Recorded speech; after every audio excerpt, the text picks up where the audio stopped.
This right here is my neon tetra jungle aquarium. Now I set this up about 5 months ago. Now it's depleted all its nutrients and it's starting to go backwards.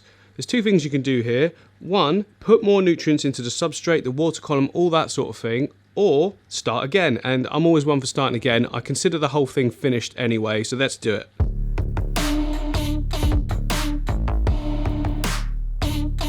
So the first thing I'm going to need to do is take the fish out of the tank, put them in a bucket while we do the new aquarium. Now it's not going to take too long, so everything's going to be safe and fine for them.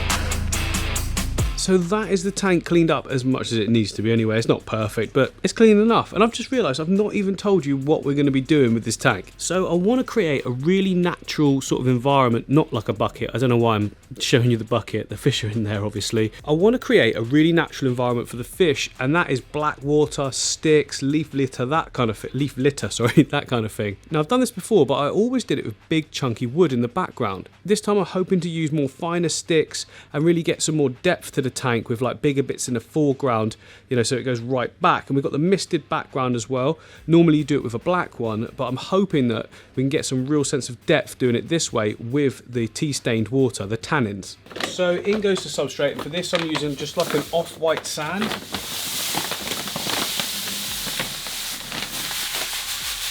There we go. Now we don't need a huge amount of it because we're not planting into it. Blackwater tanks don't tend to have too many plants. If we do that, it'll be just a bit of moss or something for a bit of detail somewhere. So yeah, just like an even layer. It's going to be good for harbouring beneficial bacteria and things like that as well. I don't really know what I mean by "and things like that" as well, but never mind. And I'm just going to put in a few rocks to start with as well. Like, I don't know where they're going to go, but I'm just going to stick them in there, just see how it's looking. Kind of going for ones that are all similar sort of colours, dark colours.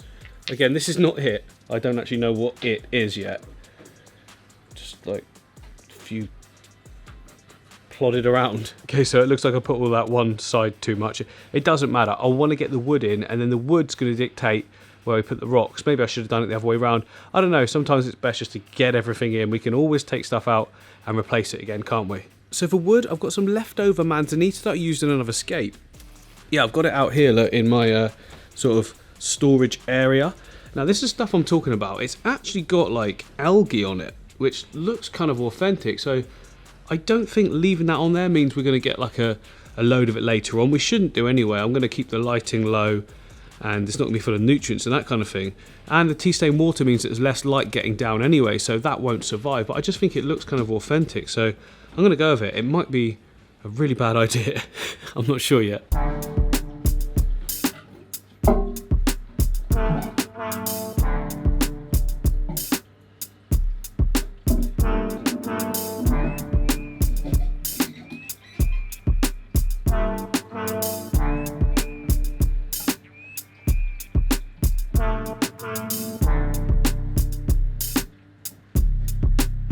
So hopefully you can see what I'm trying to achieve there. I'm trying to do like a criss-crossy kind of labyrinth, if you like, that's got like good depth to it, lots of places to go, almost like a load of branches or something that's fallen into the river or stream or whatever this is. It's going to be slow flowing, so we'll go with stream. So if you're going to try this yourself, I'm trying to have the key focal point be in the middle here, but there's too much open space for me at the top. So I kind of want one more thing going that way, but at the back and a little bit chunkier.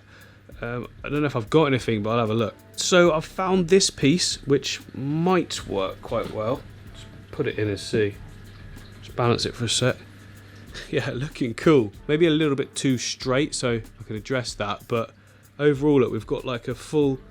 If you move around it, you can see it's just so many different places a fish can go. Yeah, I think I'll definitely go with that. Right, next job is to stick... I've been really lucky in this one, actually. I haven't needed to adjust too much. In this open space here, which I was worried about from the rocks being too far that way, it's actually working in our favour. It's creating a negative sort of space for your eyes to go. So we're going to have some up here and up here, you know, different areas for your eyes to go, so it's not just full on boom in your face. But so far, yeah, I'm liking it. I think it works well. Now, this wood's been out of water for a while, so it will just sink if we filled it up with water now, for instance. So I'm going to stick it all down in onto those different pieces of rocks and to itself with some cyanoacrylate super glue gel. It is this stuff. You've all seen me use it now like so many times on most of my projects. It works really well. It's the gel type, which means that when you put it down on the rock, it doesn't just drip down. It actually holds its shape until it's sort of completely hard and fixed.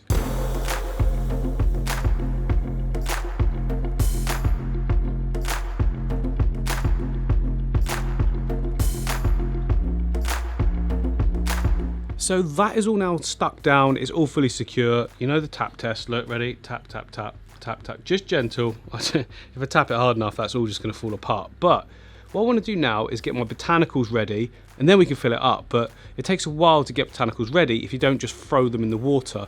It can take like 2 days or so for them to sink, but I like to boil them first in the microwave. So here's what we've got. We've got some elder cones, and you can't see them at all, hang on.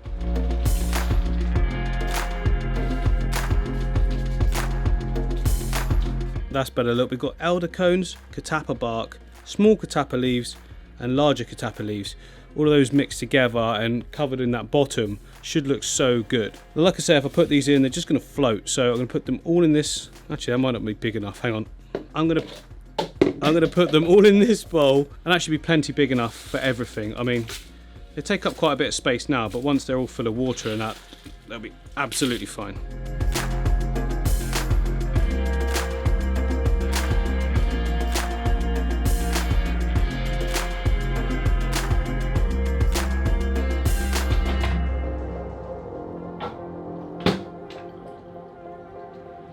So the botanicals are done. Look, it's actually the next day. So after I boiled them, I left them here overnight and they just sunk even more because there were some of them floating on the surface. Everything is down in the bottom. We're ready to go. But obviously the first thing we need to do is fill this whole thing up with water.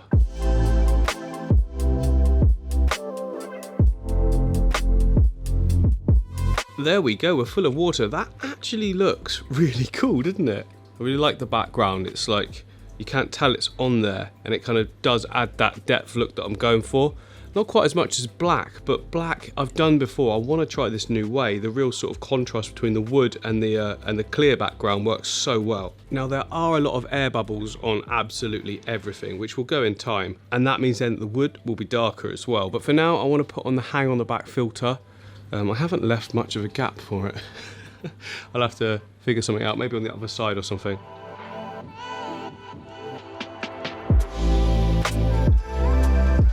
Okay, well that kind of works. I think that's about the least intrusive way of doing that. It's kind of hidden by the wood there. We've still got full functionality of it. It's gonna push water around. So yeah, I think that'll work nicely.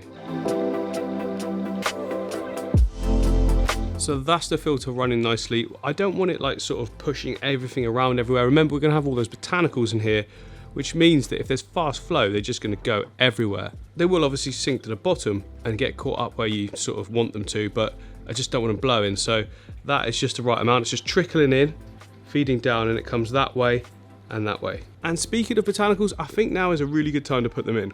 Well, I've not got any sort of real plan with this, at least to start with anyway, apart from just getting them in there. Oh yes, they're sinking perfectly. Look at that.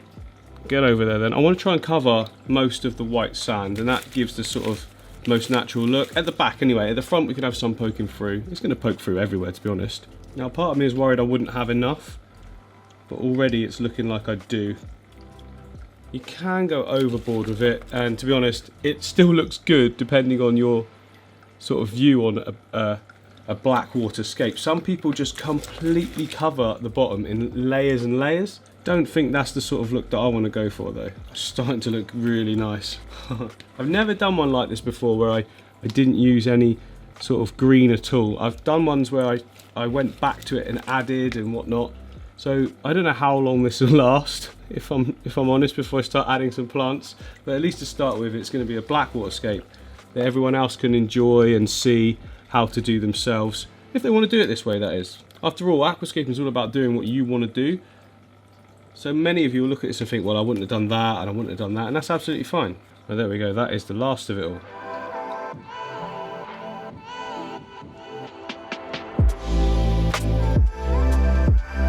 Now some people might want to just leave it like that and then add the fish, let the tannins release even more over time, but we have still got all the tea-stained water, tannined water, I don't know what you actually call it. The black water, I guess, is what you call it, so it's all here. It does look really black here, doesn't it? We might as well pour that in. I don't think it's really going to be a Blackwaterscape without the full black water, is it? Okay, here we go. I don't know why I'm nervous about this, but oh, look at that. Whoa! That is looking cool. I don't know, I've got both of these pots, haven't I? I don't know if I'm going to use both of them. I don't know if I'm going to need to by the looks of this. Look at that. That's proper black water. Yeah, just got to leave it for a minute, just let it all sort of mix in, and then that'll tell me if I want to go with that colour or if I want to go darker still. It's going to look pretty cool, especially with the neon tetras in there. Because this light up here has got some blue LEDs, I'm not sure picking it up, but it has. It's got like blue every 6 or so. That means that the neon tetra should really sparkle under there. It's actually quite a bright light as well. So if you've got that black water with a reflective fish, it's going to work so good. If we just look from back here, look, compared to everything around it, that's cool. I kind of feel like I want to go again. I need to go darker, don't I? Let's just do it. If it's too dark, I can do like a 50% water change or something like that until I'm happy with it. But I feel like I want to see now. Okay, here we go again. You can still see that really dark. I'm just going to go for it. In you go. Oh.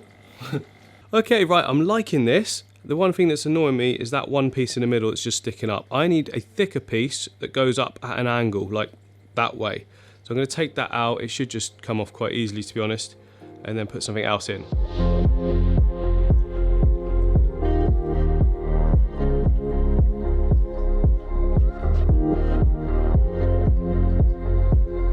Okay, yeah, I'm liking that. It's following certain lines and a feel, and it looks interesting as well. Like that spike there sort of carries on with that one, the line up there, the line up there. So you've got some sort of structure to the scape still, but you've also got that sort of chaos in the, organised chaos. No, it's not organised, is it? Chaos in the foreground. I'm going to go with that, and let's put the fish in and see if they like the environment. Oh yeah, if you're wondering about new setups, cycling, that kind of thing, remember this this filter at the back with the media inside has been running the whole time. It is just a sponge, but it was good enough before for the same amount of fish, so it will be good enough this time. So I've gone away and done some editing, come back, and the tank is looking insanely good. All those bubbles are cleared up, and it's like smooth, like velvety.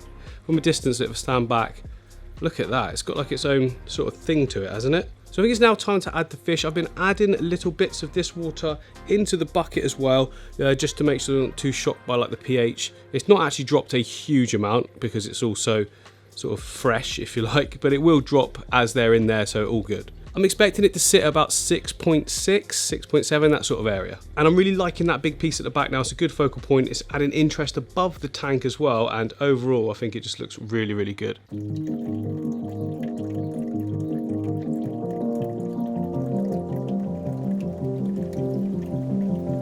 So the fish are in, as you can not see. So here they've gone, look, down right in this bottom section here, hiding amongst all the botanicals and that, which is what you would expect. This is kind of what they would do in the natural environment, stick together as a group. When they start to feel more comfortable though, they'll explore a lot more. Okay, they're starting to edge out a little bit. Come on guys, don't be afraid. Yeah, look, they're still hanging as a group, and that's sort of like a defense mechanism, if you like. So that was a back group, and now it's found the other group. There is safety in numbers. But don't worry, there's literally no predators in here, is there? But of course, they don't know that.